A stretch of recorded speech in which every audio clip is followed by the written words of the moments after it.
لوگوں نے ایکسیپٹ کیا ہو، جیسے دنیا کے دوسرے ممالک میں ہوتا ہے کہ ہارنے والا جو ہے وہ خوش دلی کے ساتھ جو ہے وہ مبارکباد دیتا اور تسلیم کر لیتا ہے. مجھے اگر آپ نے بڑا اہم نقطہ اٹھایا، مجھے اگر ذرا سی اجازت دیں میں یہ جو مختار صاحب کی طرف چلوں. یہاں پر ایک بڑا بنیادی سوال ہے. زاہد صاحب کہہ رہے ہیں کہ جی پاکستان کے انتخابات ہمیشہ متنازع ہوتے ہیں، ہمیں اس بار امید تھی کہ اس مرتبہ بہتر ہوں گے انتخابات، 2018 کے مقابلے میں بہتر ہوں گے. کہاں پر بنیادی غلطی ہوئی؟ کیونکہ الیکشن ڈے کی جو پولنگ تھی وہ تو بڑی صاف شفاف تھی، لوگ آ رہے تھے، ووٹ ڈال رہے تھے. کہاں پر یہ جو کہتے تنازع کہاں سے کھڑا ہوا؟ یہ 12 بجے کے بعد کھڑا ہوا، کاؤنٹنگ میں کھڑا ہوا؟ کیونکہ پہلے جو ہوا کرتا تھا سٹفنگ ہوتی تھی، بیلٹ باکس لوگ چھین لیا کرتے تھے. اگر ہم ماضی کی بات یاد کریں، اس مرتبہ کیا ہوا؟ یا شور زیادہ ہے، پروپیگنڈا زیادہ ہے؟ جناب مختار صاحب.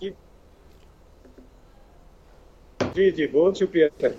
اچھا، پافن نے ملک بھر میں اپنے کچھ 24,000 پولنگ اسٹیشن کی آبزرویشن کی اپنے 6,000 ٹرینڈ آبزرور کے ساتھ، جن کو باقاعدہ الیکشن کمیشن نے ایکریڈیٹ کیا تھا. اب میں آتا ہوں آپ کے سوال کی طرف کہ یہ جو تنازع پیدا ہو گیا، تو پافن کی جو آبزرویشن کی فائنڈنگ تھی وہ یہ تھی کہ جو ڈے لانگ پروسیس تھا وہ تو بڑا ٹرانسپیرنٹ، صاف شفاف، دن کی روشنی میں ہوا، لیکن جو ریزلٹ مینجمنٹ پروسیس تھا وہ خاصا شارٹ تھا لیگل ریکوائرمنٹس کے حوالے سے. اور اسی کے اوپر فافن نے کل باقاعدہ پریس ریلیز جاری کیا ہے، اور وہ الیکشن کمیشن سے یہ مطالبہ کیا گیا ہے کہ جو لیگلی چیلنجڈ کانسٹیٹوئنسیز ہیں وہاں پر باقاعدہ ریزلٹ آڈٹ کیا جائے اس سے پہلے کہ خاصی دیر ہو جائے. اور اس ضمن میں فافن نے باقاعدہ ایک 3 pronged اسٹریٹجی جو ہے وہ میتھڈالوجی وہ بھی پروپوز کی ہے، وہ بھی میں آپ کے سامنے رکھتا ہوں. اور ان حلقوں کے لیے نہ سیاسی جماعتوں اور امیدواروں نے نتائج کو لیگل فورمز پر چیلنج کیا ہے، اور وہاں پر فافن کا یہ مطالبہ ہے کہ باقاعدہ ڈیٹا انالیسس کیا جائے اور فورینزک کو استعمال کرتے ہوئے یہ جو الیکشن کی لیجیٹیمیسی ہے. اچھا، مجھے ایک ضمنی سوال کرنے تھے مختار صاحب. مختار صاحب ایک بڑا کوئک میں آپ سے ایک سوال کروں گا. یہ جو آپ آڈٹ کا مطالبہ کر رہے ہیں کتنا قابل عمل ہے؟ اور سے یہ جو کہتے ہیں کیا یہ حکومت سازی کا عمل ہے وہ تاخیر کا شکار ہو سکتا ہے؟ اگر آپ آڈٹ میں چلے جائیں گے، دوبارہ آپ ایک پورا مطلب ہے کہ کھول دیں گے ایک اور مطلب ہے پینڈورا باکس، تو کتنا اس میں مطلب ہے کہ تاخیر ہوگی؟ اور کیا اس سے تنازع ختم ہو جائے گا یا مزید بڑھے گا؟ سر پینڈورا باکس تو کھل چکا. اب دیکھیں نا، فافن تو 2013 سے یہ مطالبہ کرتا آ رہا ہے کہ جو ECP ہے وہ باقاعدہ جانچ پڑتال جو ہے وہ نوٹیفیکیشن سے پہلے جانچ پڑتال کرے حلقوں کی اور ریزلٹس کی، تاکہ جو نتائج کی جو انٹیگریٹی ہے وہ مضبوط ہو اور وہ امن تنازعات میں نہ پڑیں، جہاں پر لوگ پوسٹ الیکشن سیناریو میں ٹرائیبیونل میں جاتے ہیں اور پھر سالہ سال اس کے ریزلٹس نہیں آتا. تو رہ گیا جو آپ نے سر بات کی، اس حوالے سے ہم نے تین مرحلہ جو ہے نا وہ پرپوز کیا ہے. اب پہلا مرحلہ یہ ہے، فافن یہ کہہ رہا ہے کہ جو الیکشن کمیشن کی ڈاکومنٹیشن کی دستیابی کو یقینی بنائے اور اس کی اتھینٹیکیشن کی جائے، کمیشن کی دستیابی اور تصدیق. اچھا، وہ رپورٹ ہم نے پڑھی، میرے خیال میں ہمارے بہت سارے لوگوں نے پڑھی ہے. وہ رپورٹ بہت اہم رپورٹ ہے کہ جناب دوبارہ آڈٹ ہو اور مطلب اس کا پورا وہ ہو. زاہد صاحب، کتنا آپ کو یہ فافن کا جو تجویز ہے دیکھنے میں بہت اچھی ہے، معقول ہے، قابل عمل لگتی ہے؟ آپ کا تجربہ کیا کہتا ہے کہ کیا الیکشن کمیشن آف پاکستان سنے گا ان کی درخواست، ان کا مطالبے پہ کان دھرے گا؟ دیکھیں، بات یہ ہے کہ جو ایک تنازع کھڑا ہوا ہے اس کا تو کوئی نہ کوئی تو حل ہونا چاہیے، اور حل یہ میرے خیال اچھی تجویز ہے کہ ان الیکشنز کے جو ہے آؤٹنگ ہونی چاہیے جس پہ تنازع کھڑا ہوا ہے. اور ایک بات تو صاف ہے کہ الیکشن کمیشن اس پہ بہت زیادہ اس کے کہہ سکتے ہیں کہ ذمہ دار ہے جو کچھ ابھی ہو رہا ہے. ایک تو آپ پہلے کبھی بھی ایک مثال نہیں ملتی ہے کہ رات کے 2 بجے قریب پہلا الیکشن کمیشن نے اناؤنس کیا تھا. ایک عجیب سی بات نظر آتی ہے، وہ بھی کسی دور دراز علاقے کی. اب یہ خدشات تو یہ سارے کی ساری جو ہیں وہ تو پیدا ہونے ہیں. اب بات یہ کہ ایک عجیب سی چیز ہے کہ دیکھیں ایک جو پہلے طریقہ کار اختیار کیا گیا تھا، ایک فارم 45 کی بات تھی، اس کے بعد اسی بنیادی 45 کا مطلب یہ تھا کہ جو پولنگ بوتھ سے جو بھی رزلٹ آتی تھے وہ تمام جو ہے کینڈیڈیٹس کے رکن ان پہ سائن ہوتے تھے.